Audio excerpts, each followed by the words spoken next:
तो ज्वाला को लेकर के चिंतन का आया है। यहाँ ज्वाला का चिंतन करें, दोनों भृकुटों के बीच में दिव्य ज्योति का दर्शन करें। तो ज्वाला शब्द आया, ज्योति का वाचक होता है। तो आत्मा का चिंतन करने के लिए आता है कि आत्मा आगे भी है, पीछे भी है, बाएं भी है, दाएं भी है, ऊपर भी है, नीचे भी है। उसी प्रकार से सभी जगह आत्मा है, तो मध्य में भी है। उसी प्रकार से जल में ज्वाला, थल में ज्वाला, पर्वत के ऊपर ज्वाला, सभी जगह ज्वाला। ये तो निर्गुण हो गए। अब एक स्थान विशेष में मान लो तो श्रवण हो गए, तो एक परमात्मा का ही वाचक है ज्वाला वाला, और श्रवण परमात्मा का ही भोग कराने वाला। देवी के विशेष पूजा के लिए प्रयोग करते हैं। और जो भगवान विष्णु के जो 12 विशिष्ट अवतार हुए हैं, त्रेता युग, सतयुग का, त्रेता का, द्वापर युग का, कलयुग, एक श्लोक के माध्यम से सारे विशिष्ट अवतारों को बोल दिया कि भगवान का चिंतन कर सकते हैं। जैसे 12 ज्योतिर्लिंगों को एक छंद के माध्यम से, श्लोकों के माध्यम से वर्णन किया, उसी प्रकार से भगवान विष्णु के भी जितने भी विशिष्ट अवतार हुए हैं उनमें से एक श्लोक के माध्यम से वर्णन कर दिया। एक चिंतन करने का बड़ा अच्छा श्लोक है, इस प्रकार से चिंतन कर सकते हैं। और आत्मा के विषय में ज्योति के रूप में इस प्रकार से चिंतन कर सकते हैं। अब उसी कहते हैं यहाँ पर चिंतन का विषय आएगा, किस प्रकार से हमको आत्मा का चिंतन करना चाहिए। वेदांत पुराण का श्रवण करते करते भक्ति हो गई, भक्ति के माध्यम से मन निर्मल हो गया। भक्ति के पुत्र ज्ञान और वैराग्य होते हैं। भागवत में आता है, यहाँ पर भी भक्ति ज्ञान की माता है। तो भक्ति और ज्ञान कोई भेद भी नहीं है। तो भक्ति ज्ञान को देने वाली है, तो ज्ञान का देने वाली है। जैसे आपसे पुत्र पुत्री उत्पन्न होते हैं, संतान पैदा होते हैं, मनुष्य पुत्र पैदा करते हैं, पुत्री पैदा करते हैं। उसी प्रकार से भक्ति से ज्ञान रूप पुत्र पैदा होता है। तो ज्ञान रूप पुत्र जिसको पैदा हो गया तो वैराग्य भी साथ साथ हो जाता है। ज्ञान वैराग्य को बढ़ाता है, तो ज्ञान और वैराग्य तक अपने स्वरूप का बोध करा देता है। तो भक्ति के माध्यम से वेद उपनिषदों के श्रवण करने से, विशेष रूप से पुराणों के श्रवण करने से भक्ति उत्पन्न होती है, भक्ति आती। पर भक्ति के माध्यम से पहले ज्ञान की योग्यता आती है, और ज्ञान की योग्यता जिसके हृदय में आ गई तो वही जान लेता है कि मैं ब्रह्म ही हूँ, अन्य कोई दूसरा नहीं है। इस प्रकार से पुराणों के माध्यम से परम लक्ष्य तो ब्रह्म ही है, अर्थात हमारा स्वरूप है। हम ही पर ब्रह्म परमात्मा है। ये सारे पुराणों का मुख्य लक्ष्य है। गुण तो इस प्रकार से है कि किसी कहानी के माध्यम से मनोरंजन भी हो सकता है अथवा आनंद की प्राप्ति है, लेकिन मुख्य लक्ष्य तो है परमात्मा की प्राप्ति। गुण भगवान के स्वरूप का बोध कराना हो सकता है, अथवा देश का विशेष कार्य ज्ञान कराना हो सकता है। भूमि आदि का, सृष्टि आदि का संक्षेप से पूर्ण रूप से उसका ज्ञान करा दिया, सृष्टि आदि प्रक्रिया का पूर्ण रूप से बोध करा दिया, किंतु प्रधान रूप से तो मुख्य आत्मा का बोध कराना ही है। सारे पुराणों का मुख्य लक्ष्य है, सारे वेदों का मुख्य लक्ष्य है, सारे पुराणों का मुख्य लक्ष्य है परमात्मा का बोध कराना। सारी स्मृतियों का मुख्य लक्ष्य है परमात्मा का बोध कराना। और बीच में जो कहानियाँ आती हैं उनके माध्यम से परमात्मा को बोध कराया जाता है। शरीर को लेकर के, सुख दुख को लेकर के भी परमात्मा का बोध कराते हैं। तो परमात्मा स्वरूप है, बाकी परमात्मा से जितना भी जगत प्रपंच दिख रहा है कैसा है तो पूरी है। अब यहाँ पर कुछ ज्ञान के लिए कहते हैं कि हमारे शरीर में, शरीर उत्पन्न होता है माता पिता के माध्यम से, पृथ्वी के अन्न खाने से, माता पिता के रजबीर्य से मिलकर के हमारे शरीर का निर्माण होता है।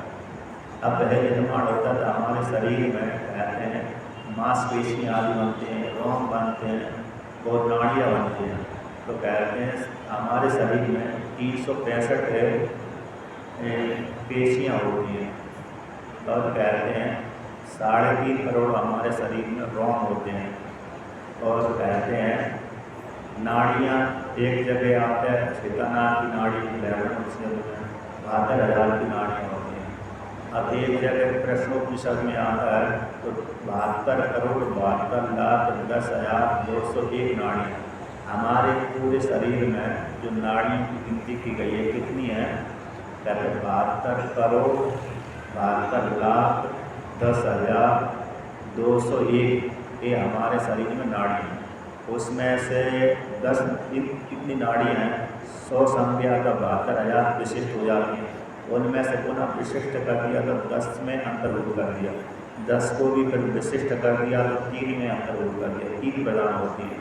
वैसे 10 प्रदान होती हैं नाड़ियाँ शरीर के भीतर जो विशिष्ट जीव को हित करती हैं। उन 10 में से फिर और विशिष्ट छांट दिया तो 3 श्रेष्ठ होती हैं, 3 में से पुनः छांट दिया तो एक ही नाड़ी श्रेष्ठ होती है। अब उस नाड़ी का नाम है सुषुम्ना।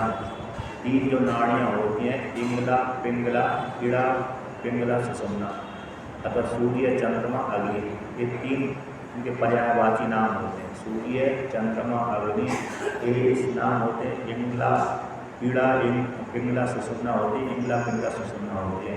तो 3 नाड़ियाँ विशिष्ट होती हैं।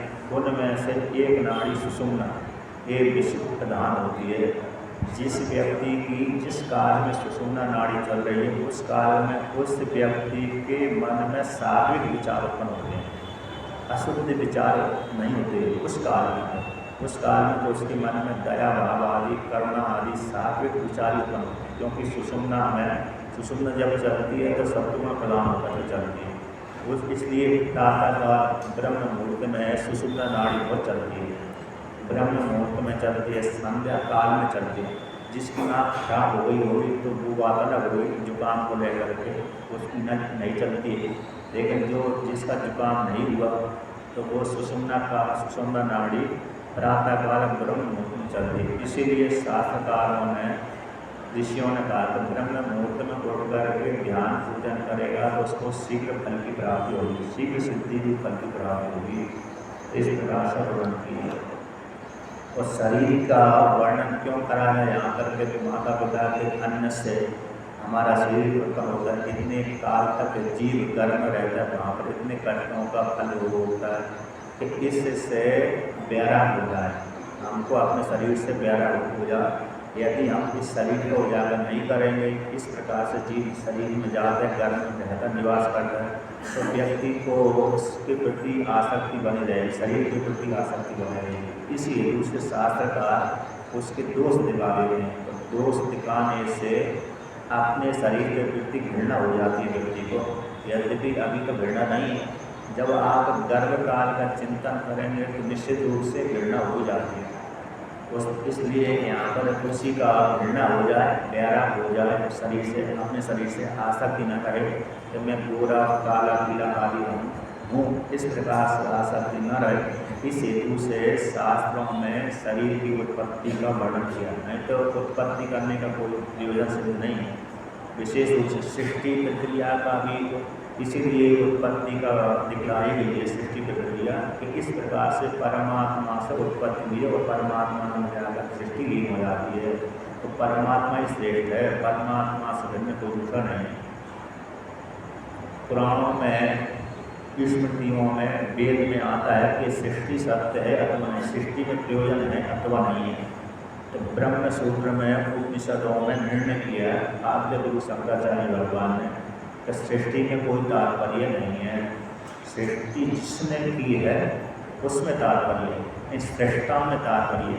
सृष्टि में कोई तात्पर्य नहीं है कि सृष्टि प्राण से पैदा हुई, कि पंचभूतों से पैदा हुई, कि जल सबसे पहले तेज से पैदा हुई अथवा आकाश से पैदा हुई अथवा क्रम से पैदा हुई अथवा बिना क्रम से पैदा हुई।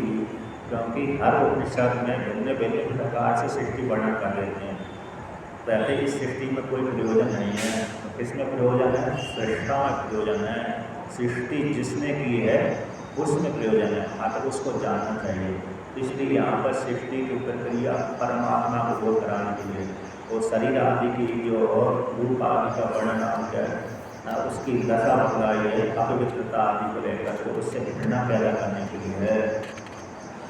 तो इस प्रकार से अब यहाँ पर आगे वर्णन करते हैं कि संसार कब रहता है। संसार उतने काल तक रहता है हम मम इति संसारः, मम इति परमं दुःखम न मम इति परमं सुखम। जब तक व्यक्ति में हम मम है तब तक संसार है, और जब है अहंकार नहीं रहेगा तो संसार भी उसका नहीं रहेगा। एक बहुत ही अच्छा श्लोक है, अहंकार बुद्धि से कहता है, वो बुद्धि अहंकार बुद्धि का संवाद है। अहंकारो धियं ब्रूते सुप्तम न प्रतिबोधया उत्थिते परमानंदे न तम न भूल जगत। एक बहुत ही अच्छा आगम का श्लोक है, बहुत ही अच्छा उपदेशजनक है। अहंकार कहता है बुद्धि से, हे बुद्धि तू सोए हुए परमानंद रूप आत्मा को मत जगाए। ऐसे बालक है ना, आपका बालक है, वो माता कहती है अपने दूसरे बालकों से, अभी छोटा जो बालक सो रहा है उसको मत जगाए। तो दूसरे जो उसके छोटे भाई बहन हैं उसके बालक के, वो कहते हैं जगा दूंगी तो क्या हो जाएगा, जगा दूंगी तो परेशान मेरे ऊपर देगा, है क्या नहीं। और बालक उठेगा तो परेशानी करेगा, माँ को तो परेशानी करेगा, रोएगा चिल्लाएगा आदि। अभी शांत है, अभी किसी कोई समस्या नहीं है, इसलिए अब सोने दे। अपनी छोटी अन्य बच्चों से माता बोलती है, सोई हुए बच्चे को उठाने के लिए नहीं बोलती। तो उसी प्रकार से अहंकार कहता है बुद्धि से, हे बुद्धि अभी जो परमानंद रूप जो बालक है अथवा कालिया नाग है, जैसे भगवान श्री कृष्ण जब कालिया नाग के भीतर चले गए, यमुना जी के भीतर चले गए, तो सर्प की पत्नियों ने कहा कि हमारे पतिदेव सोए, उनके पास मत जाओ, यदि तुम जगा दोगे तो तुम्हारी हानि हो जाएगी। वहाँ पर सावधान भगवान श्री कृष्ण को किया था उनकी नाग पत्नियों ने। उसी प्रकार से यहाँ पर भी कहते हैं, अहंकार कहता बुद्धि से, हे बुद्धि तू सोए हुए परमानंद को मत जगाए। तो बुद्धि प्रश्न करती है, यदि मैं जगा दूंगी तो क्या होगा, यदि मैं परमानंद जो सो रहा है उसको जगा दूंगी तो क्या होगा, क्या हो रहा है, कोई बन जाएगा अथवा बिगड़ जाएगा क्या। तो अहंकार कहता है यदि वो तूने जगा दिया, छेड़ दिया उसको, ऐसे सर्प को छेड़ना खतरा से खाली नहीं होगा। सर्प को यदि छेड़ दिया, बालक को छेड़ दिया, यानी आपने सोई बालक को छेड़ दिया तो वो खतरे से खाली नहीं है। तो उसी प्रकार से अहंकार कहता है यदि तूने जगा दिया, जानबूझ करके जगा दिया चाहे अनजान बूझ करके, बुद्धि पराया करके जानबूझ करके जगा दिया, तो अहंकार कहता है बुद्धि से, यदि तूने उसको जगा दिया तो सबसे पहले तू ही मारी जाएगी। जो सर्प को जो छेड़ेगा, नाग को जो छेड़ेगा अथवा शेर को जो छेड़ेगा, तो छेड़ने वाले के ऊपर ही शेर है, नाग है, हमला कर देता है। तो कहते हैं अहंकार कहता है सबसे पहले तू ही मारी जाएगी, इसके बाद मैं भी मारा जाऊँगा, इसके बाद ये जगत भी मारा जाएगा। इससे अच्छे हम सब बने रहें, तू काय को छेड़ रही है। अहंकार कहता है यदि तूने जगा दिया, उठते परमानंदे, परमानंद यदि उठ गया, सो करके उठ गया, न तुम हे बुद्धि तू भी नहीं रहेगी, न हम मैं अहंकार भी नहीं रहूँगा, न वे जगत, ये जगत भी जो दिख रहा है ये नहीं रहेगा, आकर हमारा अस्तित्व ही समाप्त हो जाएगा। ऐसा अहंकार उसको दबा कर रखता है, बुद्धि को दबा कर धमका कर रखता है कि मत पाए इसको, सोने दे, परमानंद को सोने दे। तो कौन को हमारे भीतर जो अहंकार बैठा हुआ है ना, वो हमेशा बुद्धि को दबा कर रखता है। जैसे कोई घर में जो स्वामी होता है, अपने घर में रहने वाले, अधीन रहने वाले उन सारे व्यक्ति को दबा कर रखता है, कभी पत्नी की दबा कर रखती है, कभी पत्नी दबा कर रखता है, ऐसा नहीं। तो जो भी है दबा कर रखता है, तो उसी प्रकार से है वो अहंकार की बुद्धि को हमेशा दबा कर रखता है। तू मत उठा, तू मत छेड़, वेदांत का आलम्बन मत ले, वेदांत का तू आलम्बन ले लेगी तो निश्चित रूप से तू भी मरी जाएगी, मैं भी मारा जाऊँगा, जगत भी नष्ट हो जाएगा। इसलिए क्यों हम अपने आप को नष्ट करें, इसलिए वहाँ का नहीं, वेदांत का आलम्बन पढ़ने नहीं देता, वेदांत यानी उपनिषद का आलम्बन लेने ही नहीं देता बुद्धि को। अहंकार ये भी करता है, तू मंदिर में भी मत जाए, अहंकार ये भी करता है, बुद्धि से कहता है तू मंदिर में भी मत जा, वेदांत का श्रवण भी मत कर, उपनिषद का श्रवण भी मत कर, पुराण का श्रवण भी मत कर, और सत्संग भी मत जा, क्योंकि सत्संग में भी तू चली जाएगी तो वहाँ भी तेरे को खतरा रहेगा और मेरे खतरा रहेगा। तो मैं अपना नाश नहीं चाहता, मैं नहीं चाहता कि मेरा नाश हो जाए, इसलिए बुद्धि को हमेशा सत्संग जाने से रोकता है, पुराण पढ़ने से रोकता है, मंदिर में जाने से रोकता है, और सबसे ज़्यादा तो रोकता है वेदांत का श्रवण करने से, उपनिषद का श्रवण करने से। यदि उपनिषद का श्रवण कर लिया तो निश्चित रूप से उसका नाश होगा ही। तो बहुत ही अच्छा श्लोक है, उपदेश भी जनक है, रोचक भी है, कंठस्थ भी आप कर सकते हैं। तो हम ममेति संसार है, जब तक हम और मम है तब तक संसार है, अन्यथा संसार भी नहीं है। तो इस प्रकार से भगवान ने सूत जी ने शौनक आदि ऋषियों का वर्णन किया। अब यहाँ पर है नारद जी और पंचचूड़ा नाम की अप्सरा का संवाद। यहाँ पर स्त्रियों से बैराग दिलाने के लिए पुरुषों को लिए साधकों को लिए यहाँ पर दोष गिनाए गए। तो जैसे यदि कोई स्त्री साधक है तो उसके लिए पुरुषों की दोष गिनाए गए हैं कि पुरुष में एक कमी होती है, तो एक उस कमी को सुनकर के स्त्री उस पुरुष के प्रति बैराग हो जाता है। यानी स्त्री रूप साधिका को, स्त्री रूप साधिका का वर्णन है यहाँ पर। तो जो साधिका है वो पुरुष के प्रति ही दोष निकालेगी तो उसको पुरुषों से बैराग हो जाएगा। अब जो बैराग वाला पुरुष है तो स्त्री के प्रति दोष निकालेगा, देखेगा, तो उसको स्त्री से बैराग हो जाएगा। अतः इस प्रकार से दोनों को संसार सुधर जाएगा। एक श्लोक है, श्रुति है, यस्य स्त्री कस्य भोगोच्चा निस्त्री कस्य भोगो स्त्रियं त्यक्त्वा जगत त्यक्त्वा सुखी भवेत्। जिसके पास में स्त्री है, अगर जिसने विवाह किया उसको भोग की इच्छा होती है, जिसने विवाह नहीं किया उसको भोग की इच्छा नहीं हुई। तो यस्य स्त्री तस्य भोगोच्चा निस्त्री कस्य भोगो स्त्रियं त्यक्त्वा जगत त्यक्त्वा, स्त्री को त्याग कर दिया अतः उपलक्षण है। जिसने विवाह नहीं किया, जिस बालिका अथवा बालक ने उसने जगत को स्त्री को अथवा पुरुष को त्याग कर दिया, स्त्री को त्याग कर दिया, पुरुष को त्याग कर दिया, तो मानो जगत का उसने त्याग कर दिया। जिस बहुत सी स्त्रियाँ विवाह करती हैं, बहुत सी नहीं करती हैं, बहुत से पुरुष करते हैं, बहुत से नहीं करते। और जो नहीं करते हैं उन्होंने स्त्री का त्याग कर दिया, पुरुष का त्याग कर दिया। तो वो कैसे, जिसने त्याग कर दिया वो सुखी हो जाता। अब जिसने नहीं त्याग कर पाया, जिस स्त्री ने पुरुष ने ना तो स्त्री ने पुरुष का त्याग कर पाया, ना पुरुष ने स्त्री का त्याग कर पाया, आकर विवाह आदि कर लिया। और विवाह आदि करने के पश्चात जैसे कभी कभी अहंकार हो जाता है, कभी कभी नहीं होता है। ज़्यादातर तो अहंकार ही होता है, आसक्ति हो जाती है क्या नहीं। यहाँ पर किसी की स्त्री पुरुष की निंदा नहीं है। यदि स्त्री पुरुष की निंदा करें तो हम ही पैदा ना होंगे। स्त्री पुरुषों की निंदा की जाए तो हम ही पैदा नहीं होंगे। तो हम अपनी माता की निंदा नहीं कर सकते। स्त्री की निंदा करना है, यदि हमारी माता का हम निंदा करेंगे तो स्त्री की निंदा नहीं होती, पुरुष की निंदा नहीं होती। मात्र बैराग दिलाने को वहाँ पर दिखाया गया है, इसलिए किसी की निंदा नहीं होती। मात्र बैराग दिलाने के यहाँ पर साथ वर्णन करता है। किसी प्रकार से जीव अपने आप को जान ले, तो जानने के कई प्रकार से साधन बताए गए हैं।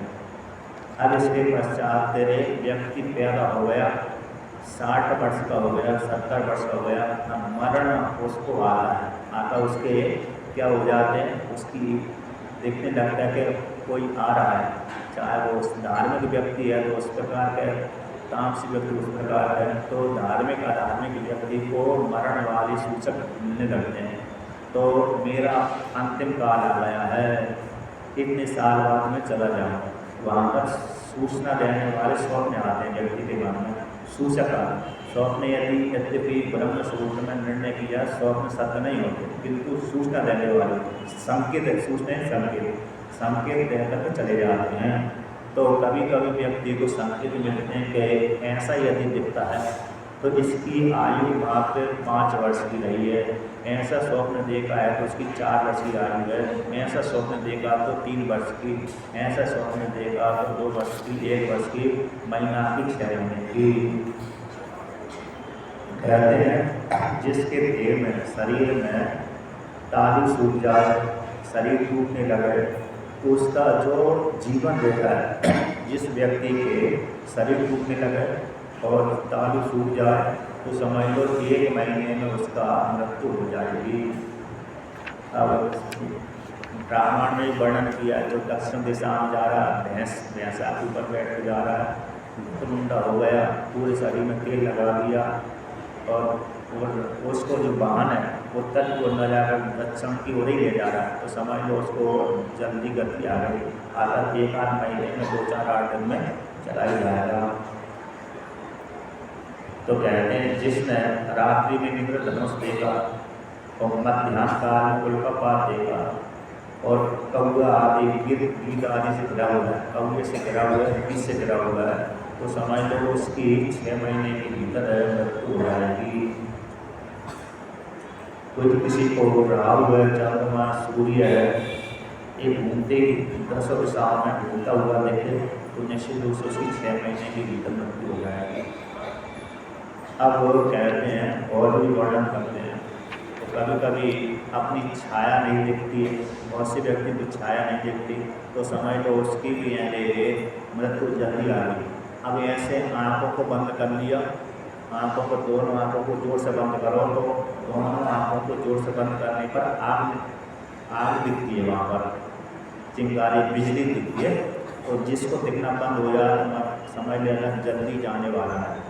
आँखों को दबाएंगे ऐसा, तो जोर से दबाने पर आग सी दिखती है, चिंगारी सी बिजली ऐसी दिखती है, तो जिसको ना देखे, ज्योति ना देखे, प्रकाश ना दिखे, तो समझ लेना उसका राम नाम सत्य होने वाला ही है। अब इसका ऐसे दबा करके जिसको शब्द सुनाई ना पड़े, समझ तो उसका भी जल्दी आने वाला है। आप जान सकते हैं ये सूचना हम हर व्यक्ति को, मानने वाले व्यक्ति को दिखते हैं, स्वयं ही लक्षण कर सकते हैं। शास्त्र में बहुत वर्णन किया मानने का, तो इससे फिर क्या हो गया भैया, इससे ये हो जाएगा कि आप सतर्क हो जाइए। मैंने जीवन भर तक तो अभी भजन नहीं किया था, ऐसा नहीं, अब संकेत दे दिया भगवान ने, तो अब मेरे को अपने जीवन की अंत में आकर सुधार लेना चाहिए। जैसे परीक्षित राजा को मालूम पड़ गया 7 दिन के पश्चात मेरी मृत्यु हो जाएगी, तो उन्होंने राजपाट का सफर त्याग करके गंगा किनारे बैठ गए, तो वहाँ पर उनको सुखदेव मुनि ने भागवत की कथा का श्रवण करा दिया और परम मोक्ष फल को प्राप्त हो गए। तो संकेत यही है कि हमारी मृत्यु के सूचक आ गए, तो हम सब राजपाट का त्याग करके, आसक्ति का त्याग करके, पुत्र पत्नी भाई बंधु सब का त्याग करके एक बस मंदिर में बैठ गए। अब जहाँ पर जिस कमरे में रहते होंगे, जहाँ भी रहते होंगे, जिस घर में रहते होंगे, बस वहीं पर बैठ करके भजन करने लगे। ना तो पत्नी से मतलब, न पति से मतलब, न पुत्र से मतलब, न पुत्री से मतलब, न भाई से मतलब, न बंधु से मतलब, न माता पिता से मतलब, किसी से मतलब नहीं, मात्र परमात्मा से उसका आगे मतलब है। तो यदि तो भोजन आदि तो घर में मिलता ही है, कभी कभी अच्छा मिलता है, कभी कभी खराब भी मिलता है, कभी कभी अपमान से मिलता है, कभी कभी प्रेम से मिलता है।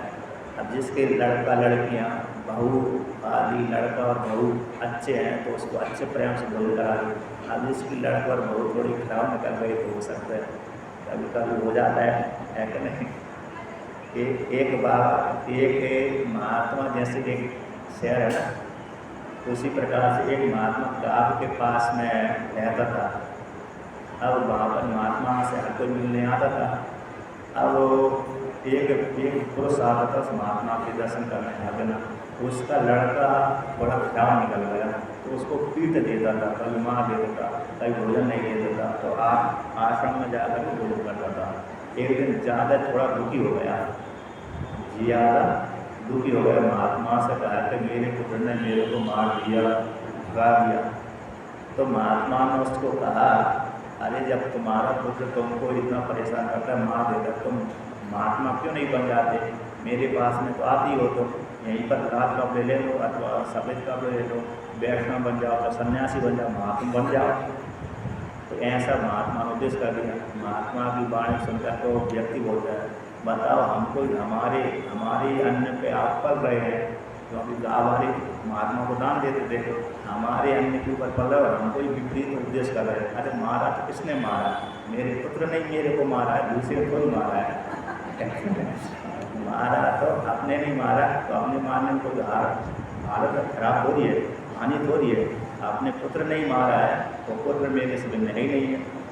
महात्मा ने देखा इसको बहुत मोह है, तो इसको मोह है तो फिर नहीं छूटेगा, भली ही टूटता रहेगा, भली सास की बहू की सास सुनती रहे, है कि नहीं।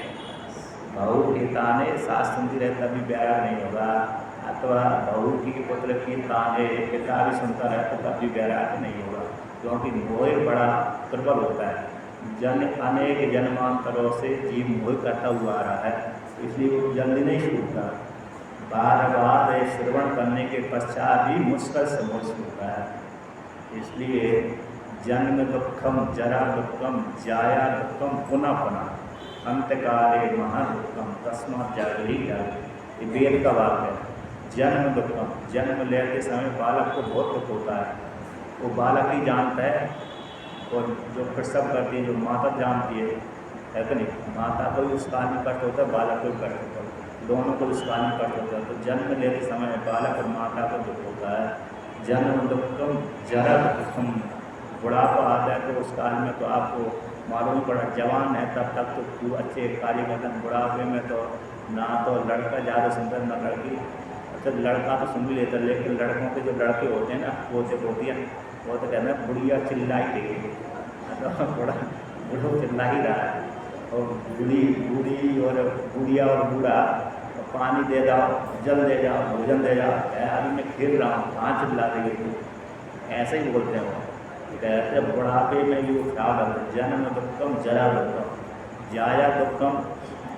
पत्नी अब वो भी कभी कभी ज़्यादा मांगने लगती है तो वो भी दुख का ही हो गई, है कि नहीं। कभी ये साड़ी लिया और सोना चांदी, दूसरी स्त्री को देखिए इसके गले में तो बहुत से वो पड़े हुए हैं आभूषण, मेरे को ला करके देखे, तो स्त्रियों के मन में ये भावना बनी जाती है, अमुक की स्त्री बहुत अच्छी आभूषण पहनी हुई, अमुक की स्त्री ने बहुत से और सुंदर सुंदर वस्त्र पहने, मेरे को ला कर दे। अब यदि व्यवस्था है तो ला कर दे रहे, तो नहीं है व्यवस्था तो मजबूर हो जाता है, और फिर बार बार बोलते तो दुख हो जाता है। जन्म दुखम जरा दुखम जाया दुखम पुनः पुनः अंतकाले महादुखम, कहते हैं महाशब्द लगा दिया अंतकाल। अंतकाल महान दुख कैसे होगा कि जिस अंग से प्राण निकलता है भयंकर कष्ट होती है। अभी तो हमको मालूम नहीं है कि नहीं, क्योंकि हमारे प्राण निकले ही नहीं है, लेकिन जिस काल में निकलते हैं उस काल में उसको पूछो जिसके निकलने वाले हैं, यदि भी जान जाते हैं कि हमारे व्यक्ति मर नहीं वाला है, उससे पूछो उस काल में भयंकर उसको दर्द होता है। अब सास ने तो जाना है, सास ने कैसे जाना, ऋषि मुनि होने तो दिव्य दृष्टि होती है, वो जान लेते हैं। दिव्य जिसके पास में दिव्य दृष्टि होती है वो उसके सामने कोई भी बात छिपी नहीं रहती, स्त्री की बात छिपी नहीं रहती, पुरुष की बात भी छिपी नहीं रहती, तो सब जानता है कैसे जीव आदि पैदा होते सब जानता है। तो कहते हैं अंतकाल में महान दुख होता है। ये श्रुति का वाक्य है, श्रुति तो सर्वज्ञ होती है, वेद तो सर्वज्ञ होता है। तो उस शरीर से इतने जिस अंग से प्राण निकलते भयंकर कष्ट होता है। एक प्रसंग ज़्यादा कष्ट कहाँ से रंग होगा आपको व्याकरण उपनिषद जब पढ़ेंगे उसमें एक प्रसंग आता है।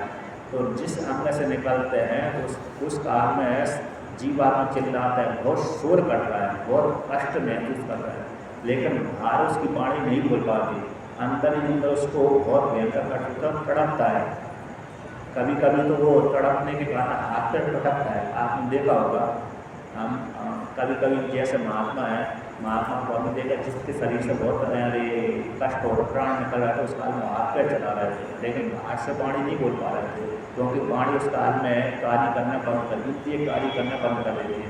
यदि इंद्रिय कार्य करना बंद नहीं करेंगे तो मरेगा नहीं, इसलिए उस काल में इंद्रिय कार्य करना बंद कर दें, अंदर अंदर चलता रहता है। तो जिस अंग से प्राण निकलते हैं भयंकर कष्ट होता है उस काल में, तो पूरा मन में असर होता है, तो तड़पता है। तो अंत काले महादुखम, तो श्रुति कहती है तस्मात् जागृहि जागृहि, हे पुत्रो, हे स्त्री, हे पुरुषो, तुम जागो तुम जागो तुम जागो, आकर अपने स्वरूप को आप जान लो। ये तो इतने कष्ट होते हैं, शरीर को धारण करने में इतना बड़ा कष्ट महान कष्ट होते हैं, इसलिए तुम जाग जाओ, अपने स्वरूप को जान जाओ। अगला तुम्हारा जन्म मनुष्यों किसी भी योनि में न हो, अगर जन्म न हो अगर परमात्मा को प्राप्त हो जाओ। जैसे नदियाँ लौट करके नहीं आती, जब एक बार है समुद्र मिल गई जो नदी जो जल पुनः लौट करके नहीं आता, उसी प्रकार से तुम भी अपने स्वरूप में जाग जाओ। या निशा सर्वभूतानि तस्याम जागृति संयमी उत्तिष्ठ जागृत प्राप वरा निवृत्ता। ये श्रुति है, उत्तिष्ठ जागृत प्राप वरा निवृत्ता। उठो जागो, आता अज्ञान निद्रा से ऊपर उठो और स्वरूप में जाग जाओ। ये नहीं कि पहले बालक को उठा दिया फिर उसको जगाया, ऐसा नहीं। पहले अज्ञान निद्रा हम सोई अनादिकाल सोकर सो रहे, तो वहाँ से उठ जाओ, अज्ञान निद्रा छोड़ो और स्वरूप में जाग जाओ कि हमारा स्वरूप कौन है, परम परमात्मा है। इस प्रकार से अब आगे वर्णन करते हैं काल आदि को लेकर के। तो कहते हैं ये सबसे छोटा क्षण है, त्रुटि है, लब है, निवेश है, काष्ठा है, मुहूर्त है, दिन है, रात है, पक्ष है, मास है, ऋतु है, संवत्सर है, अब्द है, वर्ष है, युग है, कल्प है, महाकल्प है। ब्रह्मा जी के जब आयु पूरी हो जाती है तो महाकल्प कहलाता है। कहते हैं सतयुग त्रेत कलयुग के 4,32,000 दिन होते हैं, वर्ष होते हैं। द्वापर के 8,64,000, त्रेता के 12,96,000 और सतयुग के 17,28,000। तो एक मनवंतर में यहाँ पर वर्णन करते हैं 14 मनु बदल जाते हैं, 14 इंद्र बदल जाते हैं।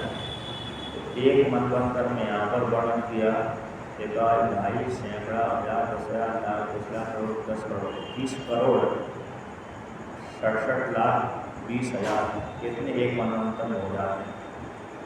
अब यहाँ पर आयु का बहुत लंबा, कभी कभी हमारी गिनती भी खराब हो जाती है, गिनती गड़बड़ हो जाएगी, कोई नहीं हो जाएगा। तो इस प्रकार से बहुत बड़ी हुई ब्रह्मा जी का एक दिन इतना बड़ा होता है, बहुत बड़ा।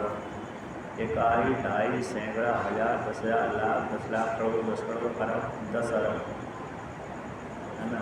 1,000, 2,000, सैकड़ा, 1,000, 10,000, लाख, 10 लाख, करोड़, 10 करोड़, अरब, 8 अरब, 8 अरब 64 करोड़ वर्ष का ब्रह्मा जी का एक दिन होता है। इतना बड़ा लिख कर रखा है, नहीं तो भूल ही जाएंगे। तो अब आगे कहते हैं, अब हमको मृत्यु का संकेत मिल गया कि हम मरने वाले हैं 8 दिन में, 15 दिन में। उस मृत्यु पर विजय कैसे प्राप्त करें? तो कहते हैं इस प्रकार से व्यक्ति मृत्यु के ऊपर विजय प्राप्त कर सकता है। अब साधन बताते हैं कैसे व्यक्ति काल के ऊपर विजय प्राप्त कर सकता है।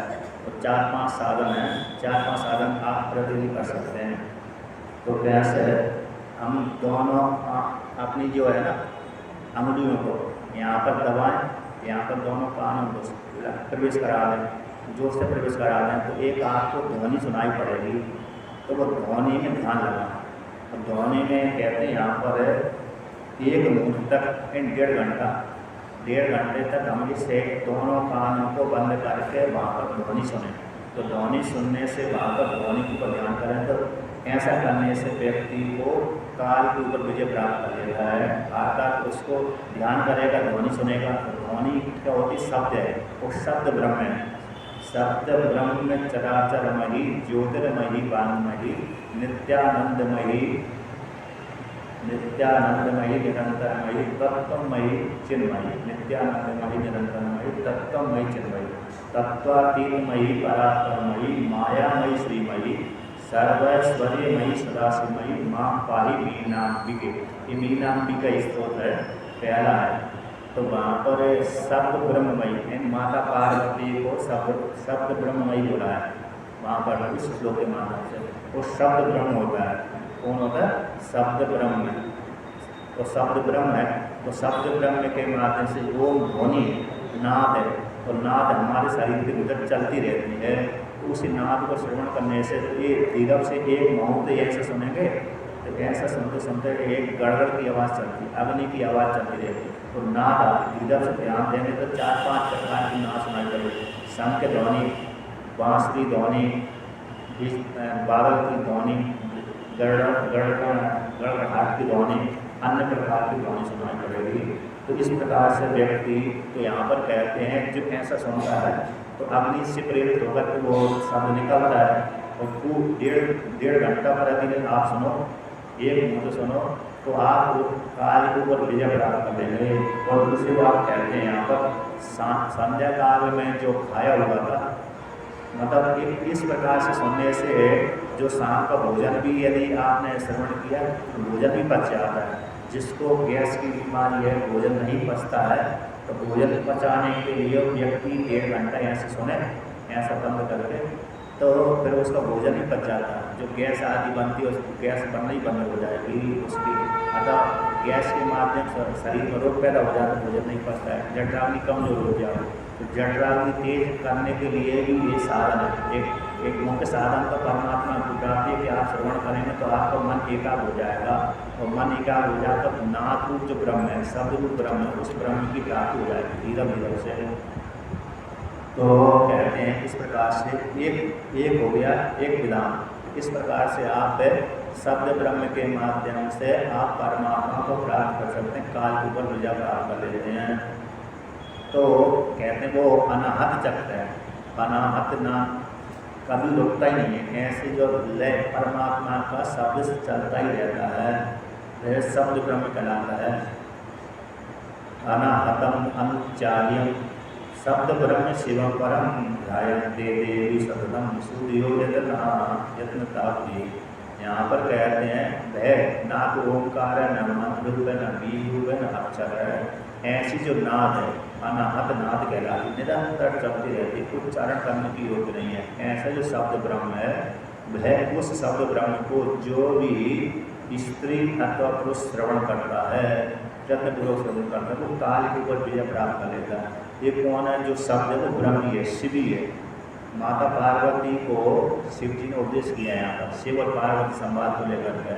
तो जो व्यक्ति प्रतिदिन ऐसा श्रवण करता है, समय धीरे धीरे से बढ़ाता है और ध्यान भी करता है कि शब्द है, तो धीरे धीरे से एक शब्द में उसकी मन टिकी जाता है, और टिकने से एक तो शरीर निरोग हो जाता है प्रत्यक्ष प्रमाण, और दूसरा मन के एकाग्र हो जाता है, तीसरा वो काल के ऊपर विजय प्राप्त कर लेता है, अब उसको ब्रह्म ज्ञान हो जाता है। तो यहाँ पर वर्णन करते हैं पहले इस प्रकार के वो शब्द उसको सुनाई पड़ते हैं। घूस वाला, कांस वाला, संग वाला, घंटा वाला, वीणा वाला, बांसुरी वाला, गुंजबी वाला, शंख वाला, मेघ गर्जन वाले, ये शब्द सुनाई पड़ते हैं।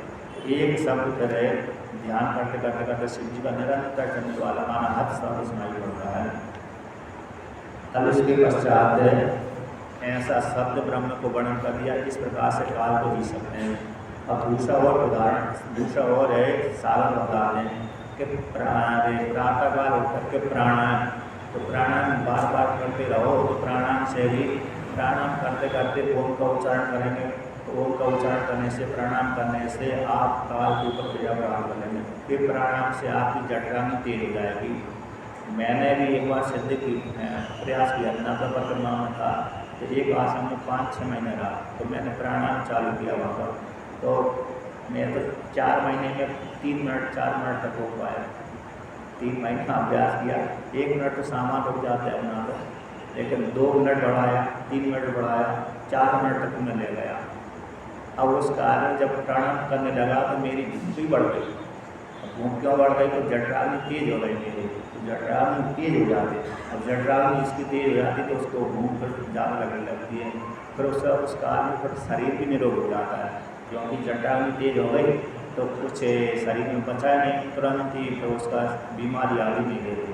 तो मेरा ही जठराग्नि बढ़ गई, भूख लगने लगी थी। तो प्राणायाम के माध्यम से एक नाक से बंद किया, एक नाक से बंद किया, दूसरे नाक से हमने वायु धीरे धीरे से खींची। जैसे पास में हम गेहूँ का भूसा रख लो, गेहूँ की भूसी, तो वो गेहूँ की भूसी भी लेना, इतने धीरे से श्वास लेना है। एक नाक से लिया, फिर एक नाक से ले लिया, पूरी वायु ले लिया, फिर अंदर रोक लिया वायु को, अंदर वायु को रोक लिया, फिर जिस नाक से ली थी उसको बंद कर लिया, फिर जिस नाक को हमने पहले बंद करके रखा उसी से धीरे धीरे उससे वायु छोड़ा। तो छोड़ा तो फिर वो कितने धीरे से छोड़ना है कि नीचे रखी हुई पास में वो भूसी उड़े ना, हले ना, ऐसा लेना है। एक प्राणायाम हो गया। अपना भारी वायु को रोकना है, फिर जिस नाक से हमने वायु छोड़ी उसी नाक से पुनः लेना है, फिर लेगा कि ढीला बीच लेना, फिर अंदर रोक कर रखी, तो बाहर का कुंभक भीतर का कुंभक दोनों कुंभक हो जाते हैं। बाहर श्वास रोक कर रखी तो बाहर वाला कुंभक हो गया, और अंदर वाला रोक कर रखी तो अंदर वाला कुंभक हो गया। तो बाहर भीतर कुंभक है, रेचक पूरक है, छोड़ना रेचक हो गई, भीतर लेना पूरक हो गई। तो इस प्रकार से प्राणायाम, अब तो प्राणायाम कर रहे हैं तो मंत्र पूर्वक प्राणायाम करिए, ध्यान पूर्वक प्राणायाम करिए। जिस हमारा जो भी मंत्र हो उसको मन में जपते रहिए, अथवा मन में नहीं जप सकते तो ध्यान तो कर सकते हैं। ध्यान तो हम उस कार्य कर सकते हैं जिस जो भी हमारा इष्ट होगा, राम हो, कृष्ण हो, विष्णु हो, शिव हो, जो भी उसका ध्यान करते हुए श्वास को रोको, श्वास को छोड़ रहे हैं, तो ये प्राणायाम है। उसी प्राणायाम के बल के प्रभाव से धड़कन अपने पूरे अपने अध्यात्म प्राण को अधिदेवत भाव में कर दिया, तो प्राणी रोक दिए, तो महावायु को रोक दिया, जिससे भगवान शीघ्र प्रकट हो गए। उसमें प्राणायाम की प्रधानता है। यहाँ पर उदाहरण देते हैं, उसका भी वर्णन करते हैं। ध्रुव की जो प्राणायाम सिद्धि का वर्णन आता है, ये यहीं पर वर्णन आता है इस प्रकार से। अब उसके पश्चात ये प्राणायाम के माध्यम से आप जी सकते हैं। अब फिर दूसरे प्रकार से पर आगे दूसरी साधना वर्णन करते हैं कि आप ऐसे आंखों को बंद करो, जोर से आंखों को बंद करके फिर आप यहाँ पर आपके चक्र दोनों बिल्कुल के दोनों भावों के बीच को बिल्कुल जो होते हैं, तो दोनों बिल्कुल के बीच में ज्योति का चिंतन करें। आंखों को बंद कर लिया जोर से, फिर यहाँ चिंतन करें, ऐसा कर सकते हैं। तो ऐसा करके आप ज्योति को क्या करते हैं, ज्योति को चाह ऐसा भी कर सकते हैं। एक नियम ऐसा है, ऐसा बंद करें, ऐसा बंद करें, यहाँ चिंतन करें ऐसा। तो यहाँ पर आपके चक्र में चिंतन करें, और एक अथवा कानों को बंद नहीं करना है तो आँखों को बंद करके आपके चक्र में चिंतन करें, ज्योति का दर्शन करें।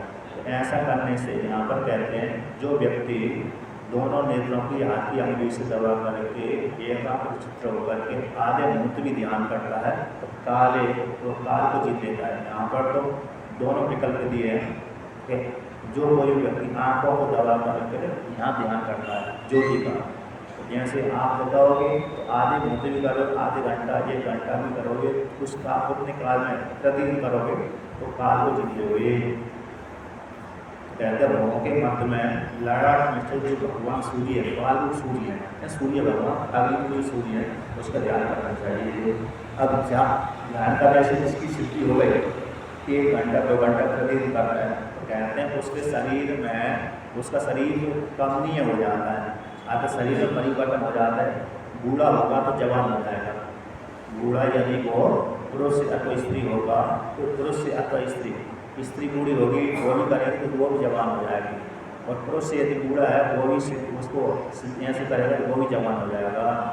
अतः उसकी आयु तो बढ़ी जाएगी पर उसका रूप कम नहीं हो जाएगा। जो रूप को चाहते हैं कम नहीं है, रूप को चाहते हैं कि मैं गोरी बनी रहूँ, जवान नहीं रहूँ, अगर जवान बना रहूँ, तो ऐसा कर सकते हैं, है कि नहीं। जिसको अभी चाहिए युवावस्था चाहिए अथवा रूपवान चाहिए, है कि नहीं। कभी कभी बुढ़ापे में स्त्री पुरुषों को आस बनी रहती इच्छा रहती है कि मैं सुंदर बनी रहूँ, बूढ़ी जवान बनी रहूँ अथवा जवान बना रहूँ, तो वो ऐसा साधन कर सकते हैं, जवान हो सकते हैं। तो ऐसा कर लीजिए, जवान होने के लिए कर लीजिए तो भगवान की प्राप्ति हो जाएगी, है कि नहीं। सुंदर होने के लिए कर लेंगे तब ये प्राप्त हो जाएगी। ये साधन बताए कि ऐसा कर सकते हैं, इसका ऐसा करके ध्यान कर सकते हैं, तो इस प्रकार से वो व्यक्ति कामनी रूप पर हो जाता। दूसरी सिद्धि का वर्णन करते हैं कि ऐसा व्यक्ति आकाश में उड़ने की शक्ति आ जाती है, आकाश में उड़ने की शक्ति आती है, अंतर्धान होने की शक्ति आ जाती है। दूसरा व्यक्ति क्या करता है, उसके मन की बात को जानने की शक्ति आ जाती है। आप यहाँ पर बैठे हुए हैं, मैं बैठा हूँ, कोई यदि किसी के पास ऐसी सिद्धि आ गई, आप मन में क्या चिंतन कर रहे हैं, भले आप इस कथा में बैठे हैं, क्या चिंतन कर रहा है वो जान लेता है, उसके मन की ऐसी होता आ जाती है। यहाँ पर एक उदाहरण देते हैं, गोरखपुर में आदित्यनाथ के गुरुजी मतलब अभेद्यनाथ गुरुजी थे, शायद अभेद्यनाथ जी थे या तो अभेद्यनाथ गुरुजी थे।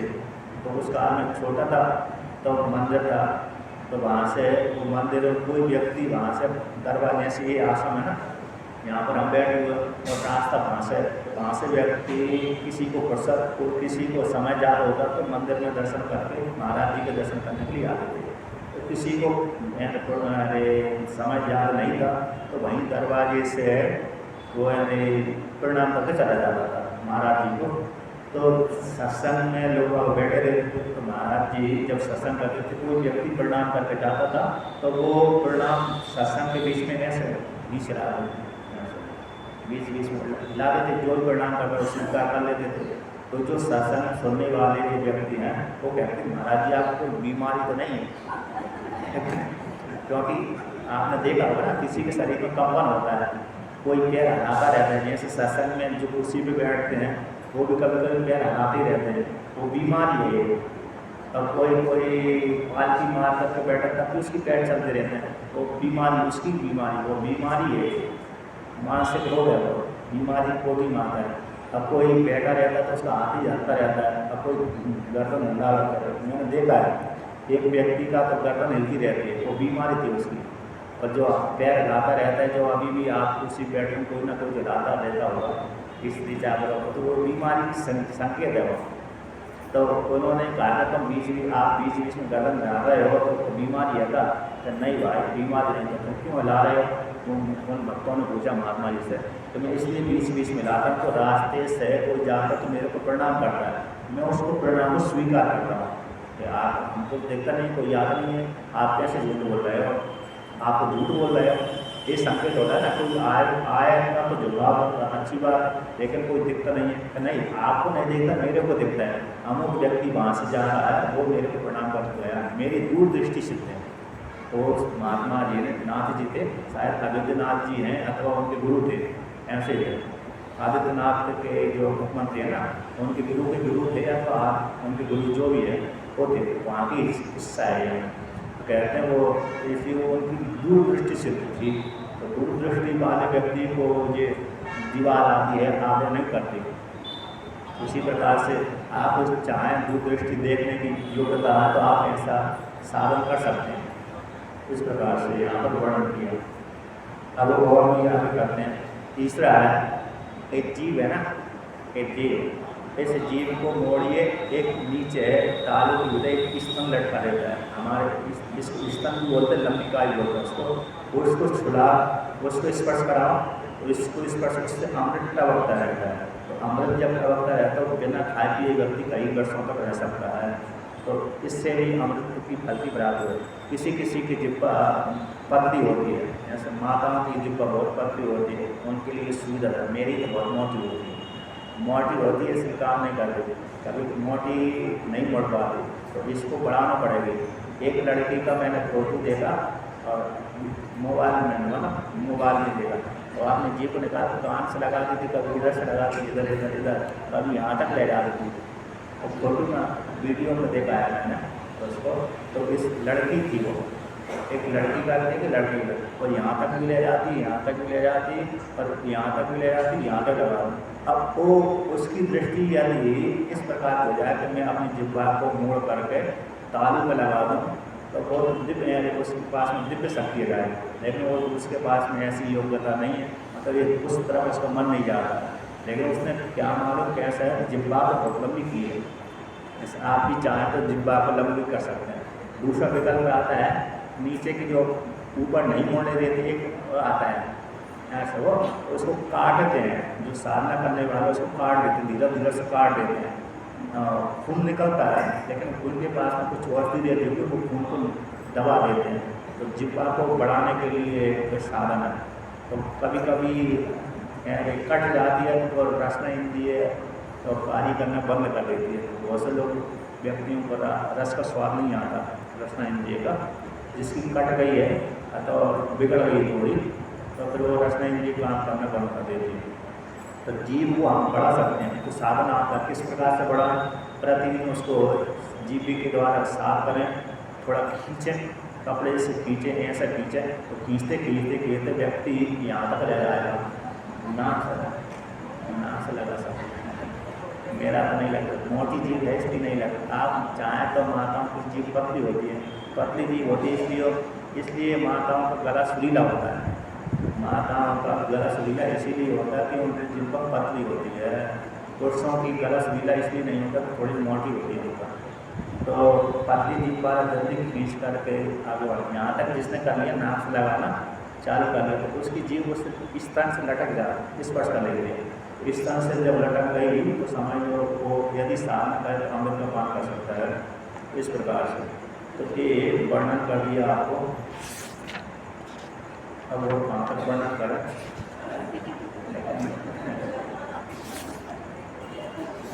अब सृष्टि का वर्णन कर दिया।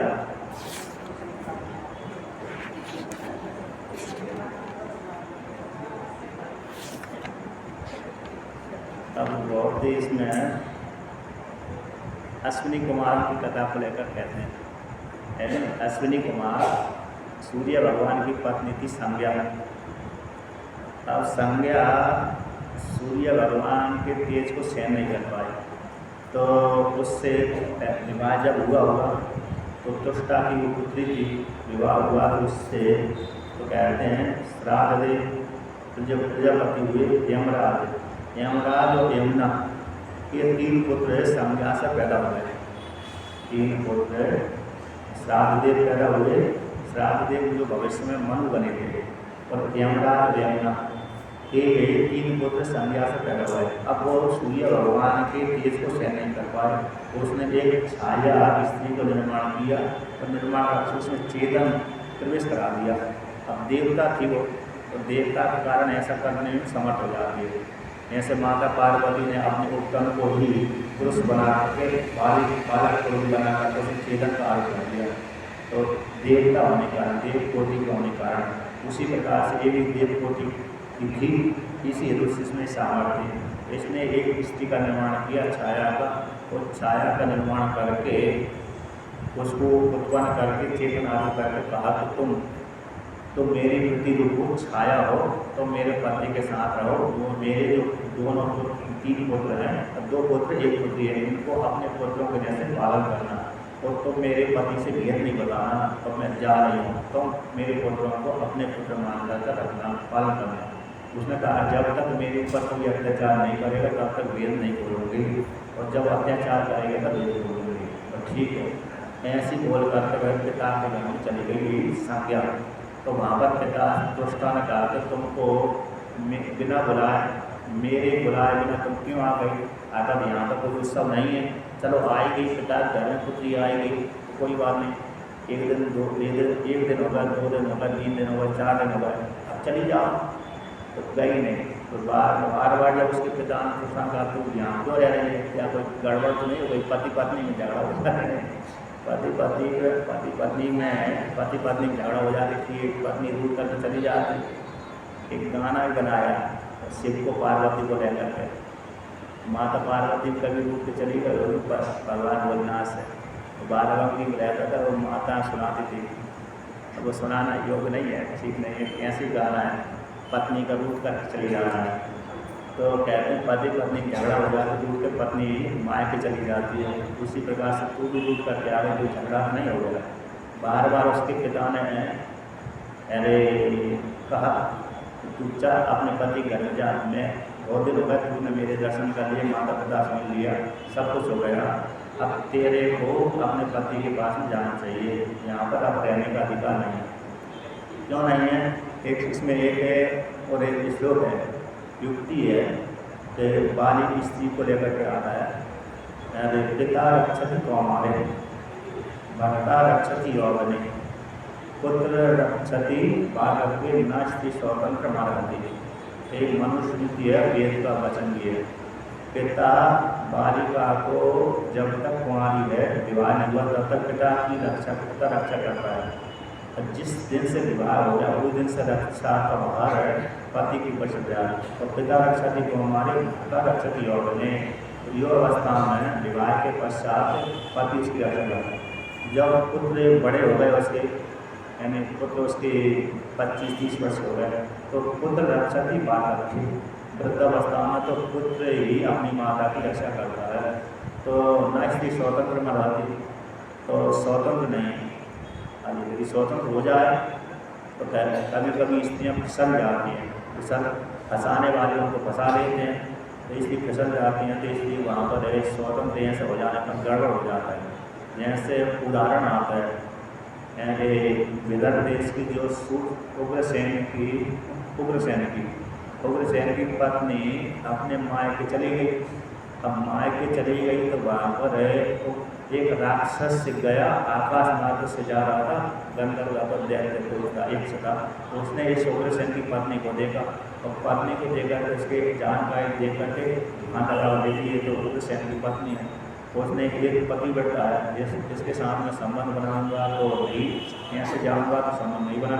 उसने उग्रसेन का एक उदाहरण करके उसके साथ संबंध बना लिया। अब भाई उसी के संबंध से कंस पैदा हुआ, इसलिए उसने पिता को जेल में डाल दिया था। यदि वो राक्षस अंश था उसमें, क्योंकि राक्षस पर यक्ष अंश था, इसलिए उसने पिता को बंदी जेल में डाला। नहीं तो पिता को भी जेल में नहीं डालता वो, ऐसा नहीं था। अंश दूसरे का हो गया तो वहाँ पर उसको खतरा हो गया। तो उसने तुरंत कर उसी दिन, जिस दिन उसने ऐसा गड़बड़ कार्य कर लिया, उसी दिन वो वहाँ से लौट करके अपने पति करने आ गए। तो कभी कभी स्वतंत्र हो जाने पर जिसकी इंद्रियाँ कमजोर होती हैं वो फिसल जाते हैं। इसलिए मनुस्मृति में निषेध किया है कि बिना पति के, बिना पुत्र के, बिना पिता के बाहर नहीं जाना चाहिए। यदि बाजार आदि में जाए तो कोई भाई, पिता, पति साथ होना चाहिए, स्वतंत्र नहीं जाना चाहिए। ऐसे कभी कभी बड़े बड़े शहरों में तो लड़कियों को खुली छोड़ देते हैं, तुम इस क्लब में जाओ, हम इस क्लब में जाते हैं। और दिल्ली, मुंबई में हम एक बार के किसी आश्रम में गए तो वहाँ का एक महात्मा सुना रहा था कि हम यहाँ के लोग बात तो अपनी लड़कियों को क्या बोलते हैं, तुम इस क्लब में जाओ, अपनी सहेली मित्रों के साथ जाओ, और हम दूसरे क्लब में जाते हैं। तो अपनी लड़कियों को आधी रात को भेज देते हैं। तो मुंबई की बात है, घटना है। तो जो ऐसी छूट करते हैं, अपने माता पिता अपनी लड़कियों को छूट दे रहे थे तो वो बिगड़ भी जाते हैं। तो इस प्रकार से तो कहते हैं तू भी ऐसा कहीं क्यों पति को छोड़ करके आ गई, अब बहुत दिन हो गए मेरे पास से, यहाँ से चली जाओ। बार बार पिता ने उसको डांटा, नहीं तो पिता की अगर सुनी जाए तो वहाँ से पिता को छोड़ करके पृथ्वी लोक में आ गई। और पृथ्वी लोक में आकर के घोड़ी का रूप धारण करके तमसा और गंगा के किनारे संगम है यहाँ से। तो प्रथम दिवस तमसा हो, प्रथम दिवस तमसा हो, राम जी ने पहली रात तमसा नदी किनारे उतारे। तो वहाँ पर तमसा नदी का और कोई दूसरी नदी का जो संगम था, वहाँ पर घोड़ी बन करके वो रही थी एक कल्प में उसी क्षेत्र में गंगा लक्ष्मी भी रही थी। तो वहाँ पर रह रही थी। इसके पश्चात कुछ काल बाद है जो छाया है, छाया का भी एक पुत्र पैदा हुआ था, शनिश्चर, जो शनि ग्रह है, शनिश्चर पैदा हुआ था। अब उसने अब जैसे ही जब तक पुत्र पैदा नहीं हुआ तब तक भेद नहीं किया, अच्छा प्रेम करती रही संज्ञा को। जैसे ही अपना पुत्र हो गया तो संज्ञा ने, वो छाया ने थोड़ा भेद कर दिया, अपना पराया कर दिया। तो यमराज तो जो बड़े पुत्र थे श्राप दे मनु महाराज, उन्होंने सहन कर लिया। और जो लड़की थी यमुना वो सहन कर गई, किंतु यमराज सहन नहीं कर पाया। उन्होंने देखा माता हम सारे पुत्र समान हैं, किंतु माता छोटे पुत्र से ज़्यादा प्रेम करती है, हमसे प्रेम नहीं करती, कम करती तो है लेकिन कम करती है। तो इसको देख करके उस यमराज ने पैर उठा लिया मारने के लिए, तो माँ को झड़का लिया, थोड़ा पैर उठा लिया। तो जैसे देखा कि ये तो मेरे को मारने वाला है बालक, उसी से हमको श्राप दे दिया, तेरा पैर ही गिर जाए। अब डर गया, अब मेरा पैर कट जाए तो लंगड़ा हो जाऊँगा। अब लंगड़े जो समझते हैं आप, चलना मुश्किल हो जाती है। तो पिता के पास गया, सूर्य भगवान से कहा कि ये मेरी माता ने मेरी श्राप दे दिया, पैर है गिरने का, आप मेरी रक्षा करिए, मैं आपको शरण मानता हूँ। मैंने माता के प्रति जो अपराध कर दिया तो पैर लाभ उठा दी, इसलिए ये मेरे को क्षमा कर दीजिए, नहीं उठाना चाहिए। किंतु माता ने मेरे साथ गलत व्यवहार किया, छोटे पुत्रों से ज़्यादा प्रेम करती है, बड़े पुत्रों से प्रेम नहीं करती, इसलिए इस कारण मेरे से क्रोध आ गया। तो पिता सूर्य भगवान ने जब जैसे पुत्र की वाणी सुनी तो वाणी सुनकर के सोचा कोई ना कोई कारण होगा। तो बाद में सूर्य भगवान ने पूछा तुम बराबर सारे पुत्र तुम्हारे ही हैं, तो बराबर प्रेम क्यों नहीं करती, भेदपूर्वक प्रेम क्यों करती हो, जल्दी बताओ नहीं तो तुमको मार दूँगा। ऐसा उन्होंने कहा। जब डांटा तो उन्होंने कहा कि मैं तुम्हारी दूसरी पत्नी छाया हूँ, तुम्हारी जो पहली पत्नी है संज्ञा के नाम पर, राघवी के नाम पर, वो तो अपने पिता के घर में चली गई। जब ऐसा सुना सूर्य भगवान को ऋषि के पास आए तो मेरी पत्नी कहाँ पर है, उन्होंने उनको क्रोधपूर्वक गए थे। तो पहले सूर्य भगवान से कहा तुम क्रोध सामने करिए, तुम्हारी पत्नी तुम्हारी प्रति अनुगत है, किंतु तुम्हारे शरीर से इतना तेज निकलता है वो सहन नहीं कर पाती। तुम मेरे को आप कहते तो मैं तुम्हारे शरीर को छोड़ दूँ। तो यहाँ पर ऐसी कहा ठीक है, जब ऐसी प्रार्थना करी तो जिससे स्त्री पुरुष में अच्छा संबंध बना रहे तो मैं तुमको छोड़ देता हूँ, तुम्हारा जो तेज जाल है ना उसको निकाल देता हूँ, कम कर देता हूँ। ऐसे आप देखते हो, सुना होगा आपने, जहाँ से बिजली उत्पन्न होती है तो पहले बड़े तारों में भेजते हैं, तो बड़े तारों में से छोटे वाले ट्रांसफर में भेजते हैं, फिर वहाँ से छोटे में भेजते हैं, तब हम लोगों के पास में आती है। तो उससे तेज को कम करते जाते हैं, नहीं तो एक डायरेक्ट भेज दिया तो मुश्किल हो जाती है। तो इतनी दूरी पे यदि एक हाथ दूरी पे यदि मनुष्य रहेगा तार उस बड़ी वाली के पास में खींचेंगे, तो इतनी पावर रहेगी उसमें, नहीं तो मुश्किल हो जाती है। तो इसलिए तुम चाहो, आप चाहो कि तुम्हारी पत्नी तुम्हारे पास में है, तुम्हारे पूरे तेज को सहन कर ले किसान, तो तुम चाहो तो मैं तुम्हारे तेज को छीन लेता हूँ। जब ऐसा कहा तो ऐसा शंकर का ठीक है, तो उन्होंने उसका नाम के ऋषि ने विश्व पर जो प्रजापति थे नेमी के ऊपर रखा और सूर्य भगवान को छील दिया। तो छीले हो सकता कैसे रहेंगे छीलों में, रोता है जैसे छीला है तो कैसे छीला, तो छील जरूरी है यहाँ पर कहते हैं। इसके बच्चे जब छील लिया तो छीलन बची थी, दूसरे पुराण के अनुसार तो उसी छीलन को तो सुदर्शन चक्र बना दिया था, अन्य अस्त्र भी बनाए थे और वो सुदर्शन चक्र बना दिया था, अग्नियास्त्र आदि बना दिए थे। तो कहते हैं जो सुंदर रूप हो गया भगवान सूर्य का, देखा तो मैं बहुत सुंदर हो गया। तो वही सूर्य भगवान जहाँ पर उनकी पत्नी संज्ञा थी वहाँ पर गए थे, जब बुरी बनकर चढ़ रही है तो वहाँ पर उन्होंने भी अश्व बन गए, अश्व बन करके वहाँ पर उसी काल में अश्विनी कुमार पैदा हुए। तो भाई देवराम के पैर कहलाए।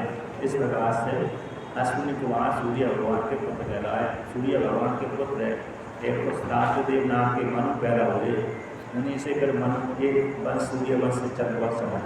जो शुरू के मनु हुए उससे सूर्यवंश चंद्रवंश नहीं चला, जो शुरू के मनु हुए उनसे सीधा वो सूर्य से पैदा नहीं हुआ, वो तो माँ शुरू से तो भगवान ब्रह्मा जी के मन से पैदा हुए थे।